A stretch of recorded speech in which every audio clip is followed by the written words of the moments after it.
Hello, this is Andreas from Nordic Tarot, and I'm here with a love reading for the second half of October. And I just want to mention, as always, that before we get into the readings, that these readings are general and they can't resonate with everyone. So I really hope there is a message for you, but if there is not, I'm sorry. Thank you, and I hope you enjoy your reading. Hi Pisces, Sun, Moon and Rising. This time around, your underlying energy is the Page of Wands, and like I've said before, the underlying energy is kind of the energy that's permeating throughout the entire reading, right? It kind of informs maybe what the reading is about. And the Page of Wands, this is someone who's received a piece of news. This is someone who has found that spark of excitement again, or it can be someone who's exploring. The Page of Wands is about exploration. The Page of Swords is about gathering information. So it can be a few different things here. I'm kind of looking at your other cards. It might be the exploration aspect, especially with the Four of Pentacles and the Seven of Cups in the situation and what's crossing it. But okay, so instead of theorizing, let's just get into that. So the situation, what's going on right now, that's the Four of Pentacles. And the Four of Pentacles, the card is sometimes called the Miser's card, and this is someone who is quite defensive. This is someone who doesn't want to invest what's important to them or what's of value to them. Because the Four of Pentacles asks us, what is of value to you? What is it you value? Is it your time? Is it your love? Is it attention? Is it time alone? What is it that's important to you? But the thing about the Four of Pentacles is that this is someone who's very, like I said, very defensive about what's important to them. And, it's this person who's has a very tight hold on these Four of Pentacles. They don't want to let them go. They don't want to lose them. And precisely because they are so important. But what the Four of Pentacles also tells us is that if you don't invest what you have, you will never be able to get more. If we look at the Pentacles story or the journey of the Pentacles, if this person in the Four of Pentacles does not invest or try to get more, reaching the Five of Pentacles and the 6 and 7 and all the way up to 10, then they'll always be stuck with Four of Pentacles. And what's crossing the Four of Pentacles in this situation, it's the Seven of Cups, and the Seven of Cups can be dreaming, fantasizing. It's kind of, just as the Four of Pentacles asks you, what is of value to you, the Seven of Cups asks, which dream is worth pursuing. So I can kind of understand this Four of Pentacles kind of thing, because maybe there are just too many options. Maybe you can't see things clearly. Maybe there's just this indecision kind of energy of what's the true option? Maybe am I just being delusional with thinking this? It's kind of not knowing and kind of getting lost in that sometimes. So this looks like someone who has a lot of options. And like I said, the Seven of Cups asks you which dream is worth pursuing.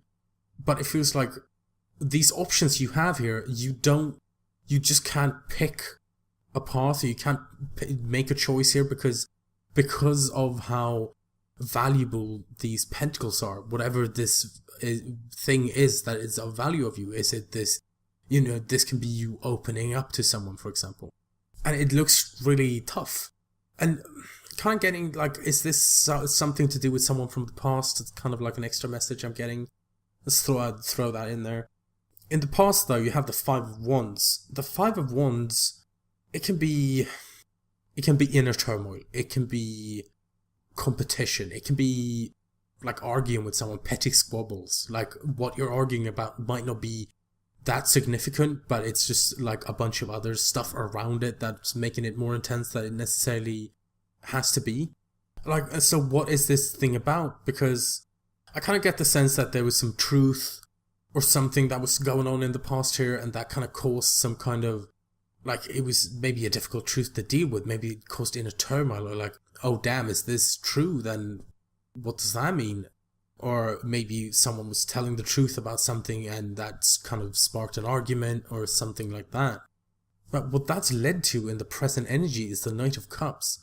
And the Knight of Cups is the ideal romantic. right? Like he's the knight in white armor on a white horse. And he comes in and he's so amazing, and he's, he talks a great game. The Knight of Cups is great at talking and bigging himself up, and he's so amazing.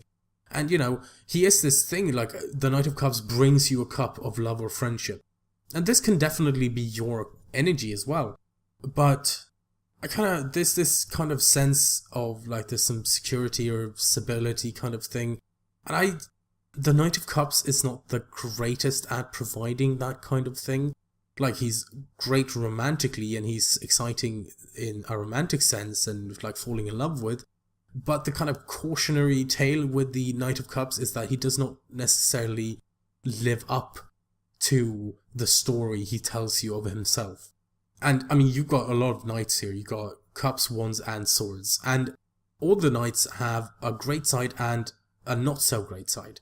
So the Knight of Cups is that he's so romantic and exciting in that way, but then maybe doesn't really live up to it. The Knight of Wands, he's exciting and fun, and people love being with the Knight of Wands, but he can be unreliable sometimes, because it's kind of like his prime directive is having fun and being fun and fun, but then if he doesn't have fun, he'll just disappear. Like, his fun is the most important thing to the Knight of Wands sometimes. And then with the Knight of Swords can sometimes, like, he is great. He holds his sword high. He runs out there. He fights for what he believes in. He doesn't sit around and wait and do nothing. He just goes. But he can also be unpredictable. Like, you just don't know what he's up to. You don't know when he's going to do something. He's very spontaneous.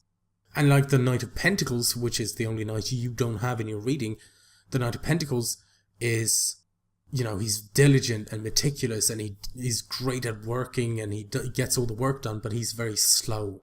Like, he needs every step to be done before he moves on. So, of course, every knight has a great side and a not so great side. Something that might cause disturbances or annoyance, all these kind of things. But I kind of feel like, who is this Knight of Cups? Is this someone who's with you currently, or is someone expressing something to you? Is someone who brought you a cup of love or friendship? Is this you? Are you feeling like this currently? That you want to give your cup to someone? I mean, in the future, this leads to the Lover's energy, and the Lover's is a soulmate card. It's a decision between head and heart. It's just love in general, like loving what you do and loving your pet or loving yourself. But of course, it's also loving a partner and feeling love for a relationship. But I don't know if this is like what you're worried about, that yes, you want that Lover's energy, or maybe you want this Knight of Cups energy, but it's just, I'm getting like a level of worry about it. Like, I don't know what to do, I don't know where to turn, or like, which choice do I make here? Like, is this, the thing is, with the Knight of Cups, it kind of asks you, is it too good to be true? And I kind of get the same sense of the Seven of Cups as well. Like, that's why you're in this Four of Pentacles kind of energy. Like, which one do I pick? Do I pick this? It seems too good to be true, so you pull back. Like, I don't want to risk it. It couldn't possibly be that, right? Like, that kind of thing. And I feel, again, it's very much about a choice here, or like picking a path, because in your crowning or your advice, because in your crowning energy or your advice, you have the Two of Swords. And this is about a decision, a difficult decision. This is about not knowing or not wanting to make a decision. Like, either you don't know, like you don't have the information, you don't feel like you have all the parts of the story to make a firm decision about whatever this issue is about, right? But it can also be that you just don't want to look at it, because the woman in this picture is blindfolded. So it kind of implies that she can't see. She does not have the information, or she doesn't want to look. But I think there is this choice, and it kind of feels like it's a choice that will have to be made at some point, because that's kind of what the Two of Swords is saying as well, because not in this picture, but in the original Rider-Waite deck that I used to learn the tarot, it shows a woman who's holding these swords in her hands, and they're crossed above her chest. So again, that's even more defensive energy with the Four of Pentacles and the Two of Swords, because it is kind of like defending yourself and having these swords crossing your chest. But it's also kind of implying that, well, these swords cannot be light swords. They must be heavy, which means that at some point one sword is going to have to be put down, or like the choice is going to have to be made at some point. Like that's the kind of feeling I'm getting from it. And I get this sense that it's going to be a very positive result. And I can't necessarily tell you what I'm basing that on. It's just a feeling I'm getting. And in your feelings, you feel like the Queen of Wands. And of course you're a water energy, but you can still show up as the Queen of Wands or the King of Pentacles or something, depending on kind of how you feel in yourself currently. And I know that it's the Queen of Wands, but even if you're a man, and I know it says the Queen of Wands, but even if you're a man or someone with a lot of masculine energy, you can still show up as the queens in these general readings. But so you are currently feeling like the Queen of Wands, and she's fun and sociable and passionate. You know, she's driven. And I feel like you're going through this kind of change, because there is this, it's not impossible for the Queen of Wands to be in this Four of Pentacles, Seven of Cups situation. That's not impossible at all. I think it'd be extremely frustrating for her, and I think she'd like to get on with it. So I don't know if this is the same kind of stuff you're feeling as well. And I do feel like it's kind of a reinvention of yourself in a way, being the Queen of Wands. Like maybe finding that. Like, is that what the Page of Wands is about in your underlying? Is that the spark that came in and kind of set you ablaze in this Queen of Wands kind of way? Like, maybe that's also what the Five of Wands was in the past. And then in your outside influences, you have the Six of Swords. And the Six of Swords is a card of travel. This can be, often it's internal, like spiritual or emotional travel, but it can also be like you traveling, and probably a shorter distance, not necessarily traveling around the world or anything like that, but it can be more of a short distance kind of deal. Another thing is that with the Six of Swords, there's a low level of grief, that we're moving away from something that was painful, that we're in choppy waters and we're moving into more calmer waters, like despite having these six swords in our boat, because these six swords kind of imply that they're obscuring your vision and you don't necessarily know where you're going fully. But at the same time, if you remove the swords, then the boat will leak and then eventually sink. So, like, you need these swords. And it's kind of what the card is saying, that you're moving on despite it being painful. Like, there is this grief there, but you're moving on. You're trying to get away from that. You're trying to get to calmer waters. And I kind of feel like this is where you're trying to get, like, to as soon as possible. It doesn't feel like, to me, like you're wallowing or you want to be in this bad place or anything and just feel sorry for yourself. Nothing like that at all. It makes me feel like you really want to leave. You really want to move on, like, within yourself. Like, I want to get over this now, please. I'm done. But again, there's this kind of hesitation there with the Four of Pentacles and the Seven of Cups. Like, I feel like you want it to move on, but then at the same time, it's like, I don't want to be hurt again. Which makes complete sense, of course. Like, there's no judgment from me. And then in your hopes and fears, you have this Knight of Wands. And I've been thinking, because you have so many knights in this, like, and of course, maybe the Knight of Cups is you, and maybe the Knight of Wands is someone else, and maybe then, for example, is the Knight of Swords, that could be you or someone else as well. But when a knight shows up, and you are the Queen of Wands in your reading currently, so I feel like the Knight of Wands is more so like someone you're dealing with, or that's because the Knight of Wands is in the hopes and fears. It's more like it's more conceptual. It's like, for example, a hope, like, oh, I hope I meet someone who's like this. Whereas the Knight of Cups is an energy that's there right now, so I feel like that's more likely to be a person that's actually around, because the Knight of Wands might just be a fantasy, or like, this is someone you dream of, like, I want someone like this to come in, for example. And I have to say, in terms of speed, the knights are escalating here, because then in your present you have the Knight of Cups, which is the slowest knight after the Knight of Pentacles. Knight of Pentacles is slowest, and then Knight of Cups, but then it speeds up with the Knight of Wands, which is what you're hoping for, but your outcome is the Knight of Swords, which is the fastest knight. So it's kind of like this. Maybe it's more focused on the movement aspects of the knights more than anything. Like, you're currently the Knight of Cups and you're kind of moving a bit slow. Maybe you want to move faster, like I said, with the Six of Swords and the like passion and excitement of the Queen of Wands. Maybe that's not moving fast enough for you, but then in your Hopes and Fears you have the Knight of Wands, which does move faster, and it also meshes with your Queen of Wands kind of energy you have right now as well. But then the outcome of this is that it moves even faster than that. Like, things kind of just start rolling. But of course, when things move super fast as well with the Knight of Swords, is that maybe you miss something. Maybe there's something that, oh, we can't spend too much time on this because we're moving so fast.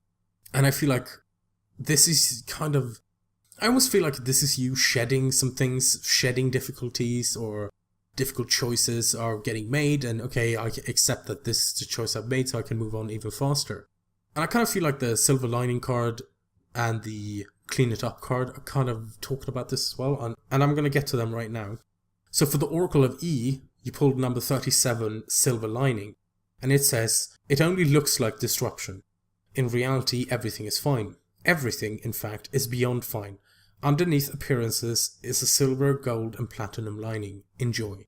That's a quite intense message, and if this Knight of Cups is someone who you are having doubts about because maybe they're too good to be true, and having the same kind of thing with the Four of Pentacles, Seven of Cups in your situation, then the Silver Lining the Silver Lining card is kind of saying, like, don't worry about it. Of course, still be cautious if that's what you feel like, but maybe the defensive energy of the Four of Pentacles, it kind of is lessened a little bit. And the Oracle card from the Wisdom of the Oracle that you pulled is number 21, Clean It Up. And the essential meanings are getting to the core of a situation, freedom from a burden, cleaning house, sweeping away what is no longer needed. And I feel like this really speaks to your reading as well. Like, it's the difficult decision with the Two of Swords. Sweep that away, just make the choice, whatever it is. And I'm sorry, I'm not trying to sound so flippant, like, oh, just make the choice, it's fine, whatever. If it's a difficult decision, I'm sure it's difficult for a reason. But, like, again, it's kind of this thing where with the Knights, it feels like you're shedding things and moving faster and faster. As a result of that, you're shedding things with the Knight of Cups turning, or like hoping to turn into the Knight of Wands, but then the outcome is that you move even faster than the Knight of Wands in the end. And yeah, there are some like tough energies. The Four of Pentacles can sometimes be very tough to deal with, and the Seven of Cups likewise. Like the crowning, the advice is that there is a difficult choice to be made here, but this might be something you're just gonna have to face. Coming from a past that might have been conflict-ridden and like having to deal with the Six of Swords energies on the outside as well. Like, I understand if it's difficult, but I also see like the Lovers in the future, and you're the Queen of Wands currently. The Silver Lining is there backing you up. The Clean It Up card is saying like, there are things that you can get rid of. There's focus to be had. We can do this. We're just going to clean house a bit, and then we're on an even keel again. And I really hope that things go well for you, Pisces, and things work out. And I wish you the best of luck. So that was your reading for mid-October. I really hope that was a message for you. And, like I said, these readings are general, and it's kind of impossible for it to resonate with everyone. But if it did resonate, or if it didn't resonate, and you want some more answers, you have some questions about other like aspects or areas of your life, maybe there's some situation you're in, then you can contact me through my email, which you'll find below in the description box. I'll give you some information about prices and the kind of readings I do. And as always, if you are wondering what kind of decks I've used or anything like that, you'll find most of the information down below in the information box as well. I know I keep changing things up and doing things differently, but I'm trying to find my way of doing it and kind of what suits me, and as well as input from my viewers, of course. But until next time, I hope everything goes well with the messages that were there for you, and if nothing else, I'll see you next time.